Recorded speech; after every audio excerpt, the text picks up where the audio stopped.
The story begins at the Palais Garnier in Paris, where whispers of a ghost unsettle performers and stagehands. Strange accidents and eerie sightings of a masked figure spark rumors that the opera house is haunted. The managers of the opera company dismiss the stories, but unease spreads.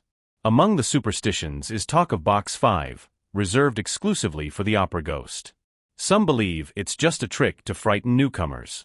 Others insist the phantom is very real. Christine Day, once considered a modest singer, suddenly dazzles the audience with her angelic voice. People are mystified by her transformation from a timid chorus girl to a star. Raoul, her childhood friend and secret admirer, is captivated by her performance. Backstage, Christine speaks of a mysterious angel of music who tutors her in secret.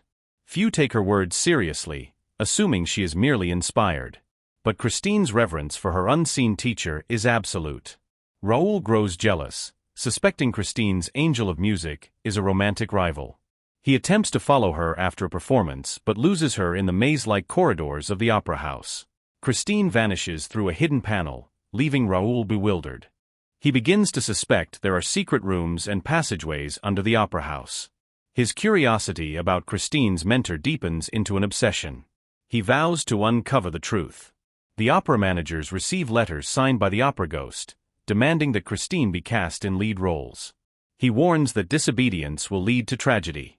Skeptical, the managers ignore the notes.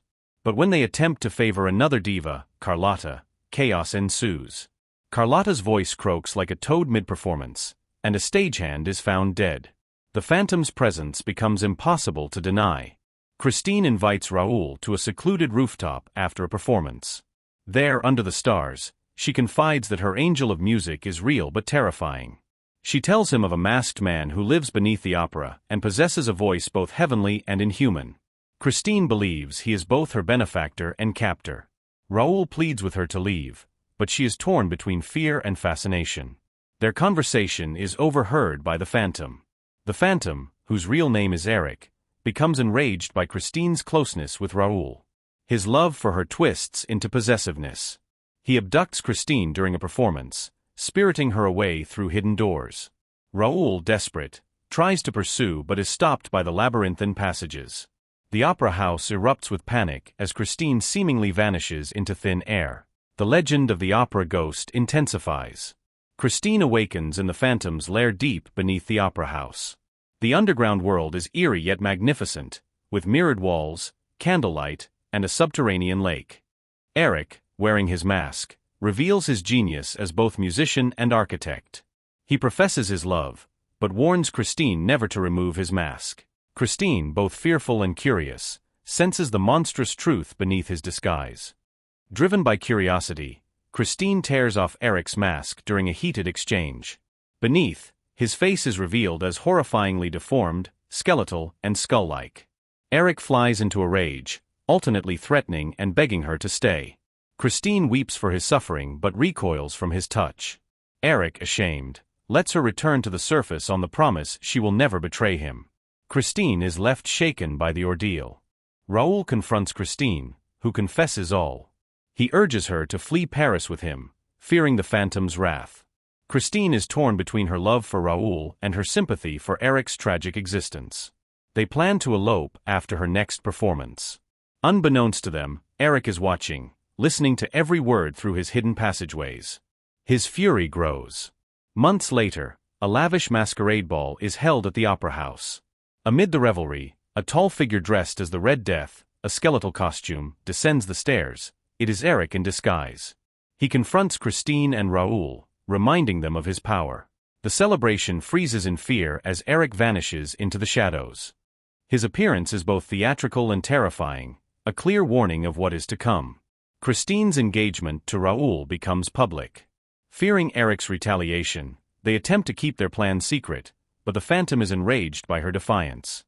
Christine feels Eric's invisible presence watching her at every turn. Letters of threat arrive once again, demanding she break off the engagement. Raoul becomes determined to destroy Eric or die trying. During a performance of Faust, Eric strikes again. The chandelier crashes onto the audience, causing chaos and death. Amid the smoke and screams, Christine is kidnapped once more and taken below the opera house. Raoul, with the help of a mysterious Persian, an old acquaintance of Eric, ventures into the labyrinth to rescue her. The true horror of Eric's lair is revealed in its deadly traps. Eric tells Christine she must choose between marrying him or watching Raoul die. He locks Raoul in a mirrored torture chamber designed to drive victims insane. Christine, desperate, pleads with Eric to show mercy. For the first time, she sees the depth of his loneliness and pain. Eric's cruelty wavers as he confronts his own humanity. Moved by Christine's tears and kindness, Eric softens. She offers him a kiss on his forehead, an act of compassion he has never known. This simple gesture shatters his hatred and rage. Eric decides to let them both go. He makes Christine promise to return after she buries him when he dies. It is the first true act of love he has ever experienced. Christine and Raoul escape, guided to safety by the Persian. Eric disappears into the shadows, resigned to die alone in his lair. He gives Christine his blessing to marry Raoul. The Phantom's tale becomes a whispered legend among the opera staff. No one truly knows what happened that night. The Persian later tells the managers the truth of Eric's life, a brilliant but deformed architect and musician who built the opera's labyrinth for his own refuge. His genius was matched only by his suffering. The opera house bears the scars of his wrath and love. Christine's memory of him is bittersweet. The tale of the opera ghost becomes a dark part of Parisian folklore. Christine and Raoul leave Paris, but she is forever haunted by the Phantom's music. She knows that part of her heart will always pity and remember him. Raoul struggles to comprehend the depth of her feelings for Eric. Their love, though victorious, is shadowed by the memory of the man who lived and died for music. The story becomes less about good versus evil and more about beauty and suffering.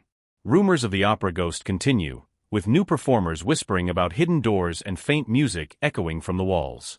The chandelier, repaired, glitters with an ominous reminder of the tragedy. Old letters from Eric resurface, filled with strange poetry. Eric's music lives on, discovered among the remnants of his lair.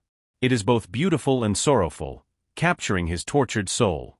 Christine hears his melodies in her dreams, a reminder of the bond they once shared. The world may forget his face, but not his art. The Phantom's story is as much about music's power as it is about love and fear. His genius outlives his tragedy. The Phantom of the Opera endures as a story of love, art, and monstrosity. It is a meditation on beauty and deformity, passion and obsession. Eric's tragedy lies in his desire to be both loved and feared. Christine and Raoul's love survives, but not without scars. The Phantom's shadow continues to linger in literature, theater, and legend. Let us know in the comments what books you'd like to see us summarize next. Happy learning, we will catch you in the next story.